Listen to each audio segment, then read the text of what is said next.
എവിടെ നിൽക്കണം തീരുമാനിക്കുന്നത് ഞങ്ങളാണ്. നിങ്ങളോട് ആര് പറഞ്ഞു ഇങ്ങനെ കൂടി നിൽക്കാൻ? അല്ല ഞങ്ങൾ ഇങ്ങനെ കൂടി നിൽക്കാൻ പാടുണ്ടോ? അല്ല ഡോക്ടർ, ഞങ്ങൾ കൂടി നിന്നാലേ പരിപാടി നടക്കുള്ളൂ. അതാണ് കൂടി നിന്നാൽ ഒരു പരിപാടി ഇവിടെ നടക്കത്തില്ല. ഈ സിറ്റുവേഷൻ നിങ്ങൾ മനസ്സിലാക്കണം. ആളുകൾ ഇങ്ങനെ കൂടി നിൽക്കാൻ പാടില്ല. ഇത് സാംക്രമിക രോഗങ്ങൾ പടരുന്ന ഒരു സാഹചര്യത്തിലാണ് നമ്മൾ ഇപ്പോൾ. അല്ല എന്നാ പറ്റി സിസ്റ്റർ? എന്താ ഈ ഭാരമുള്ള എടുക്കുമേ എന്റെ വലി ഇളകും. ആരോഗ്യ പ്രവർത്തകരാന്ന് പറഞ്ഞിട്ട് ഒട്ടും ആരോഗ്യമില്ലല്ലോ. അതങ്ങനെയാണ്. അത് ഞങ്ങൾക്ക് അടുപ്പിലും ആവാം. ഇനി ശരിയായിക്കോളും.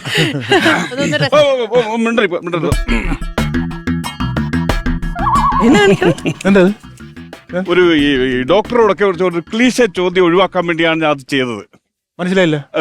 എല്ലാ ഡോക്ടർമാരും ചോദിക്കും രാവിലെ എന്ത് കഴിച്ചു എന്ന്. അത് ഒഴിവാക്കാൻ വേണ്ടിയാണ് ഞാൻ ചെയ്തത്. സമ്പന്നോ, ഉച്ചയ്ക്ക് മത്തിയും കൂട്ടി ചോറിട്ടിട്ടാണ് വന്നേക്കുന്നത്. എത്ര കിലോ മേടിച്ചു? പിടിപാട് കൊണ്ട് ഒരു 2 ഒപ്പിച്ചു. 2 ഒപ്പിച്ചോ? അതൊക്കെ പോട്ടെ. ഞാൻ ഡോക്ടർ നീരാളി ചെറിയാൻ. ആര് ചോദിച്ചെന്ന്? ആരെ ചൊറിഞ്ഞെന്നല്ല, ഡോക്ടർ നീരാളി ചെറിയാൻ. ഞാൻ നേഴ്സ് മരിയ. അതായത് ഞങ്ങൾ ഈ വള്ളിക്കെട്ട് കേസുമായിട്ട് വന്നതാണ്. വള്ളിക്കെട്ടോ? പിന്നെന്താ? അല്ല സാർ, പിന്നെ കഫക്കെട്ടാണോ? ഇല്ല, വെള്ളക്കെട്ട്. ഈ വെള്ളക്കെട്ടിന്റെ കാരണം കൊണ്ടാണല്ലോ നമ്മൾ ഈ വള്ളിക്കെട്ട് എടുത്ത് തലേ വെച്ചേക്കുന്നത്. അത് തന്നെ, ചുമ്മാ അവിടെ ഇരുന്നാണ് ഒരു ജോലി ഇല്ലാതെ. അതുകൊണ്ടാണ് ഞാൻ പറഞ്ഞത് വള്ളിക്കെട്ട് കേസാണെന്ന്. ഞങ്ങൾക്ക് ഇത് വള്ളിക്കെട്ടാണ്. അപ്പൊ ആദ്യമായിട്ട് നിങ്ങൾക്ക് എന്തെങ്കിലും അസുഖങ്ങൾ പടർന്ന് പിടിച്ചോ എന്നറിയുന്നതിന് വേണ്ടി നിങ്ങളുടെ തൊറത്ത് പരിശോധിക്കണം. ഓർത്തോ?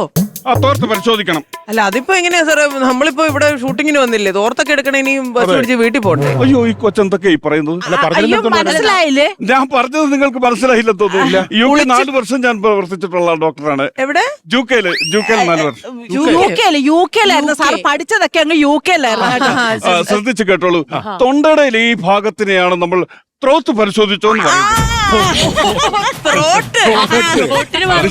ത്രോട്ട് പരിശോധിക്കണം. അതിപ്പോ ശരി. UK-ൽ അങ്ങനെയാണ്. അതാണ് സാറേ, സ്രവം എടുക്കണ്ടേ? വേണോ? വേണം. അത് മാത്രം എടുത്താൽ മതിയോ? അത് അതിന് മുൻപിലുള്ളത് എടുക്കണ്ട? മുമ്പിലുള്ളതൊന്നും വേണ്ട, ആ സ്രവം എടുക്കണം. രവം രവം രവം.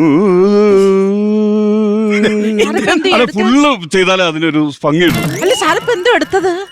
ദ്രവം എടുക്കാൻ പറഞ്ഞു. എന്റെ സാറ് സ്രവം എടുക്കണമെന്ന്.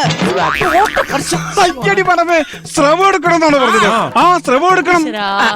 സ്രവം എടുത്തു കഴിഞ്ഞാലേ നമുക്ക് എന്തെങ്കിലും രോഗം ഉണ്ടോ എന്ന് അതിനകത്ത് കണ്ടുപിടിക്കാൻ പറ്റുള്ളൂ. അല്ല, ഒരു സംശയം ചോദിച്ചോട്ടെ.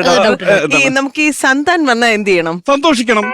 അച്ഛനും അമ്മയും ചേർന്ന് സന്തോഷിക്കണം. നമുക്ക് സന്താനങ്ങൾ ഉണ്ടാകുമ്പോൾ നമ്മൾ ഏറ്റവും കൂടുതൽ അച്ഛനും അയ്യോ എന്റെ ചൂക്കേ, സന്താനമല്ല സൺടാൻ. ഈ സൂര്യതാപം ഏറ്റിട്ട് കരിവാളിപ്പൊക്കെ വന്ന സൺടാൻ. എന്താ പേര്? ദേവി ചന്ദന. അയ്യോ, പേരിൽ തന്നെ മരുന്നുണ്ടല്ലോ. രക്തചന്ദന മരിച്ചങ്ങ് പുരട്ടിയാൽ മതി. ചെയ്യണ്ട. അല്ല, നിങ്ങൾക്ക് പനിയുണ്ടോ? ചുമയുണ്ടോ? വയറിളക്കം? തലവേദന? നടുവേദന? നട്ടല് വേദന? കാലിന്റെ വിരലിലെങ്കിലും ഒരു വേദന? ഒന്നുമില്ല സാർ. ഇവർക്കൊരു കുരുവില്ല, പിന്നെ എന്താ നമ്മൾ ഇവിടെ ഇരിക്കുന്നേ? ഒരു കുരുവില്ല എന്നൊക്കെ പറഞ്ഞ് തീർത്തു പറയാൻ പറ്റുമോ? നമുക്ക് അവരെ പരിശോധിച്ചാലേ അവർക്ക് എന്തെങ്കിലും അസുഖം ഉണ്ടോന്ന് അറിയാൻ പറ്റത്തുള്ളൂ. അസുഖം ഉണ്ടോന്ന് അറിയാം. സാറ് PP കിറ്റ് എടുത്തോ? എടുത്തോ? എടുക്കാനായിട്ട് രാവിലെ ചെന്നതാ. കിറ്റ് എടുത്ത് നോക്കിയപ്പോ PP ഇല്ല. ചെറുക്കൻ എടുത്തോണ്ട് പോയി. പിന്നെ കിറ്റ് വിട്ടോണ്ട് വന്നിട്ട് കാര്യമുണ്ടോ? എന്റെ സാറേ, ഇങ്ങനെയൊക്കെയാണ് ആൾക്കാരുടെ മുന്നിൽ. ഞാൻ ഉള്ളത് എടുത്തോണ്ട് വന്നിട്ടുണ്ട്. എന്തോന്നു സാറേ ഇത്? കണ്ടുപിടിക്കേ. ഗ്ലൗസ്. ഇതൊക്കെ എടുത്തോണ്ടോ സാർ ഇറങ്ങിയേ? അതെന്റെ ഉണ്ട് സാർ. അപ്പൊ സേഫ്റ്റി നമ്മള് സേഫ്റ്റി എന്ന് പറഞ്ഞു കഴിഞ്ഞാൽ ഇത് അത് അച്ചിട്ടാണ്. മൊത്തം കീറിയല്ലോ. സർക്കാർ തരുന്ന സാധനങ്ങളല്ലേ നമ്മൾ. അല്ല, ഇതെന്താന്നറിയാം, ഞങ്ങൾ ഒരു 5-6 മാസമായിട്ട് ഇത് തന്നെ ഉപയോഗിച്ചുകൊണ്ടിരിക്കുന്നത്. അതും അങ്ങനെ കീറിപ്പോയത്. അങ്ങനെ ഒരു പ്രാവശ്യം ഉപയോഗിക്കാൻ പാടുള്ളൂ. അങ്ങനൊന്നും ഇല്ല. കഴുകിയാ പിന്നെ ഉപയോഗിക്കാം. അങ്ങനൊന്നും ഇല്ല. ആരാ പറഞ്ഞു ഇതൊക്കെ? ഞാനീ പറയുന്നത് എന്താണെന്നറിയോ, നമ്മൾ ഏറ്റവും സേഫ്റ്റി ആയിട്ട് ഇരിക്കണം. ഇല്ലെങ്കിൽ എന്തെങ്കിലും ഒരു സാംക്രമിക രോഗം നമ്മളെ കടന്നാക്രമിച്ചു കഴിഞ്ഞാൽ പിന്നെ വലിയ പ്രശ്നമാണ്. ഇപ്പൊ പക്ഷിപ്പനി പടർന്നുകൊണ്ടിരിക്കുന്ന കാലമാണ്. മനസ്സിലായോ? ഒരു കോഴിമുട്ട എടുത്ത് നമ്മൾ വേവാതെ അത് കഴിച്ചു കഴിഞ്ഞാൽ എന്താ സംഭവിക്കുന്നത്? അത് ആമാശയത്തിൽ ചെന്നിട്ട് ആമാശയത്തിൽ നിന്നും രക്തധമനിക്കുള്ളിൽ ചേർന്ന് അവിടെ കിടന്നു ഉപ്ലാസയൊക്കെ അടിക്കും. എന്തോടിക്കും സാറേ? അത് അവിടെ കിടന്ന് പെറ്റ് പെറ്റ് പെരുകും. രക്തധമനി കിടന്ന് പെറ്റ് പെരുകിയിട്ട് നമ്മുടെ കിഡ്നി അടിച്ചു പോകും, കരളടിച്ചു പോകും, ലിവർ അടിച്ചു പോകും, പിന്നെ പീറ്ററേറ്ററിന്റെ ഗ്രന്ഥി അടിച്ചു പോകും. പീറ്ററേറ്ററിന്റെ ഗ്രന്ഥിയോ? പീറ്ററേറ്ററിന്റെ ഗ്രന്ഥി അടിച്ചു പോയി കഴിഞ്ഞാൽ പിന്നെ മരണം ഉറപ്പാണ്. പീറ്ററേറ്ററിന്റെ ഗ്രന്ഥി അടിച്ചാൽ പീറ്ററേറ്ററല്ലേ മരിക്കുള്ളൂ. ഞങ്ങൾ അത് മനസ്സിലായില്ലേ? ഈ പീറ്ററേറ്ററിന്റെ ഗ്രന്ഥി ഞങ്ങൾക്ക് മനസ്സിലായില്ല എന്താന്നുള്ളത്.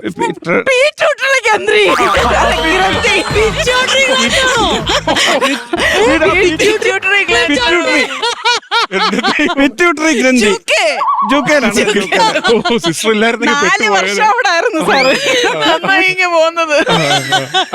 പിറ്റ്യൂട്ടറി അല്ല കുഴപ്പമില്ല, ജൂക്കയിലാണെങ്കിൽ കുഴപ്പമില്ല. അപ്പൊ നമുക്ക് ഇദ്ദേഹത്തിന്റെ ചിരി കണ്ടിട്ട് എനിക്ക് എന്തോ ഒരു കുഴപ്പം തോന്നുന്നു. ഒന്ന് വന്നേ, ഒന്ന് വന്നേ, ബി പി ഒന്ന് നോക്കേ സിസ്റ്റർ. എന്തോ ബി പി ഒന്ന് നോക്കൂ. നോക്കാം സാറേ. എനിക്ക് അങ്ങനെ കുഴപ്പമില്ല. എനിക്ക് ഇല്ല, അതങ്ങനെ നമുക്ക് പറയാൻ പറ്റില്ല. തീരുമാനിക്കാൻ നിങ്ങൾക്ക് കുഴപ്പമില്ലെന്ന് കൈ കൊണ്ട് വെക്ക്. ആ. ഇതാണോ തീരുമാനിക്കുന്നത് നിങ്ങൾക്ക് കുഴപ്പമില്ലെന്ന്? പതുക്കെ നിക്ക് ഒരു മിനിറ്റ്. ഇവിടെയാണോ? പിടിച്ച ഇത് ആരോണ്ട് വാശി തീർക്കാണല്ലോ. ദേഷ്യമാണല്ലോ. അയ്യോ അല്ല, സമ്മതിക്കായിരുന്നു. ഒന്നും അടങ്ങി ഡോക്ടർ, എനിക്ക് കുഴപ്പമില്ല ഡോക്ടർ. മറിയ അങ്ങനെയാണ്. മറിയുടെ ഒരു ട്രീറ്റ്മെന്റ് രീതി അങ്ങനെയാണ്. നമ്മുടെ ഗസ്റ്റ് ആണ്, നമ്മുടെ ഗസ്റ്റ് ആണ്. ആയിക്കോട്ടെ. അതിനിപ്പോ അസുഖം എന്ന ഗസ്റ്റ് വല്ലതും ഉണ്ടോ? അല്ല, ഇപ്പൊ ഇത് കഴിഞ്ഞ് പാസ് കൊണ്ട് വരുമോ? ഇവിടെ അല്ല, ഈ തുരുമ്പലത്തിൽ സാധനം പുറത്തുനിന്ന് വേണ്ട ചേച്ചി. അല്ല സിസ്റ്റർ, എന്നെ പഠിപ്പിക്കാൻ പറ്റല്ലോ വെച്ചേ.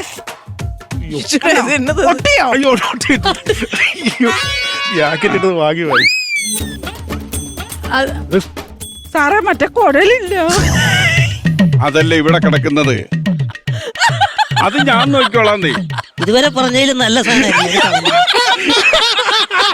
സാറേ ആ കുഴലൊന്നും കൊടുത്തേ. 1 മണിക്കൂറിന് 150 രൂപ. ഇപ്പൊ ഇങ്ങനെ പോയാൽ അരമണിക്കൂർ ഞാൻ നിൽക്കുമെന്ന് അറിയത്തില്ല. പെട്ടെന്നാട്ടെ. അല്ല ഈ സാധനം ഇതിങ്ങനെ അതിങ്ങനെ ഞെക്കണം കൊച്ചേ. സാറേ ഈ ബി പി ഇല്ലല്ലോ സാറേ. അയ്യോ ബി പി തീരെ കുറവാണല്ലോ. തീരെ കുറവാ. ലോയാ. അതങ്ങനെ വരാൻ വഴിയില്ലല്ലോ. ഇങ്ങോട്ട് നീട്ടി വെക്ക് ഇറങ്ങാ. ബി പി കുറവാണോ? അത്ര ആവാൻ പാടില്ലല്ലേ? സാറേ ആ ഫോണും തരാമോ? ഫോണെന്നാ എടുക്കുന്നത്? ഫോണും തരൂ. ഫോണും തരൂ. ഫോൺ ഉണ്ടോ? എങ്ങനെ ഇത് എടി? അത് ഇതാ ഫേസ്. ആ സാറേ കേറുന്നുണ്ട്. സാറേ കേറുന്നുണ്ടേ. B P കയറുന്നുണ്ടോ? കേറുന്നുണ്ട് സാറേ. കേറ് സാറേ. BP കേറ് സാറേ. യ്യോ സാറേ, ഹൈ BP സാറേ. High BP. ഇതെന്താ സാറേ ഇങ്ങനെ? High BP. ഇതുണ്ടോ? ഈ ഫോൺ ആരെങ്കിലും എടുത്ത് കഴിഞ്ഞാൽ ഇങ്ങനെ ബി പി കയറും. നിങ്ങളുടെ ഫോൺ പരിശോധിച്ചപ്പോ ബി പി കയറി. അതെന്താ സാർ അങ്ങനെ? അതങ്ങനെയാണോ? അങ്ങനെയാണല്ലോ. അങ്ങനെയല്ലേ വരാനുള്ളൂ. ഇത് കുറയാനൊരു ഒറ്റ വഴിയേ ഉള്ളൂ. എന്താ സാറേ? ഭാര്യയ്ക്ക് ഇതിന്റെ പാസ്വേഡ് അറിയാവോ? ഇല്ല. അറിയാം. അന്ന് തീർന്നോളും. ബി പിയുടെ പ്രശ്നം. സാറേ ഇതങ്ങ് അഴിച്ചേക്കട്ടെ. അഴിച്ചേരാ. പതുക്കെ ഒന്ന്. നിക്ക് അജയ് ചേച്ചി. കുഴപ്പമില്ലെന്നേ. എന്റെ പൊന്നെ മറിയാ ഇങ്ങനെ പോകുന്നോലെ. മറിയാ എന്റെ നോക്കാനോ? പൾസ് ഇപ്പുറത്തല്ലേ? സാറ് മിടുക്കനാ കേട്ടോ. കണ്ടാ ആണല്ലേ? എന്താ പേരെന്താ? എലീന പഠിക്കൽ. അപ്പൊ എലിപ്പരി വരാനുള്ള എല്ലാ സാധ്യതയുണ്ട്. അയ്യോ എലീന എന്നല്ല പേര്. എലിപ്പരി വരാനുള്ള എല്ലാ സാധ്യതയുണ്ട്. എന്റെ പൊന്നോ, ഇത് ക്ലോറോഫോം ആണോ? ആണല്ലോ കുട്ടാ. അങ്ങനെയാണെ ഡോക്ടർ അതൊന്ന് എടുത്ത് മണത്തു നോക്കാവോ? അപ്പൊ ഞാൻ ബോധം കിട്ടി വീടില്ലേ? അത് തന്നെയാണ് ഞാൻ ഉദ്ദേശിക്കുന്നത്. എനിക്ക് ചിരിക്കാൻ വയ്യ. എന്നെ ട്രോളാൻ വന്നാണോ? വേറെ കുറെ അങ്ങനെയൊക്കെ തോന്നുന്നുണ്ട്. വീട്ടിൽ പട്ടിയുണ്ടോ? ആ വീട്ടുപട്ടിയുണ്ട്. അയ്യോ ഈ സമയത്ത് പട്ടി എടുത്ത് പോകരുത്. പേനും ചെള്ളും പകരും. ഇല്ല അങ്ങനെയൊന്നുമില്ല. ഞാൻ അവരൊക്കെ നല്ല നീറ്റായിട്ട് പേനും ചെള്ളും പകരും. എന്റെ പൊന്നു ഡോക്ടറെ, ഞാൻ അവരെ നന്നായിട്ട്, എന്റെ പട്ടിക്കുഞ്ഞുങ്ങളെന്ന് പറഞ്ഞാൽ വളരെ നീറ്റായിട്ട് ഡെയിലി അവരെ കോമ്പും ചെയ്യും. അത് മാത്രമല്ല, പച്ചാണെങ്കിൽ ഒരു വീക്ക്ലി ട്വൈസ് ത്രൈസ് ഞാൻ അവരെ നന്നായിട്ട് ഒരു ബാത്തും കൊടുക്കാറുണ്ട്. അതും ചെയ്യാറുണ്ട്. പിന്നെ അത് ചെയ്യരുതെന്നാ പറഞ്ഞത്. അതെങ്ങനെ അങ്ങനെ ചെയ്യുന്നു പറയുന്നത്? നിങ്ങളുടെ ദേഹത്തുള്ള പേനും ചെള്ളും അല്ല പട്ടിക്ക് പകരുമെന്ന്. അത് സാധ്യതയുണ്ട്. കറക്റ്റാ. അതെ, ഞാൻ ഒരു ചോദ്യം ചോദിച്ചോട്ടെ. പറയൂ. അല്ല, ഇങ്ങനെ സൗജന്യ മെഡിക്കൽ ക്യാമ്പ് നടത്തിയാൽ നിങ്ങൾക്ക് എന്താണ് ഗുണം? ഞങ്ങൾക്ക് എന്താണ് ഗുണമെന്നോ? എന്തായാലും ഗുണം വേണമല്ലോ. പിന്നെ ഞങ്ങൾക്ക് ഗുണമില്ലാതെ ഞങ്ങൾ ഇത് ചെയ്യുമോ? എന്താ ഗുണം? ലക്ഷക്കണക്കിന് മെഷീനറീസ് ആണ് ഞാൻ എന്റെ ഹോസ്പിറ്റലിൽ മേടിച്ച് വെച്ചിരിക്കുന്നത്.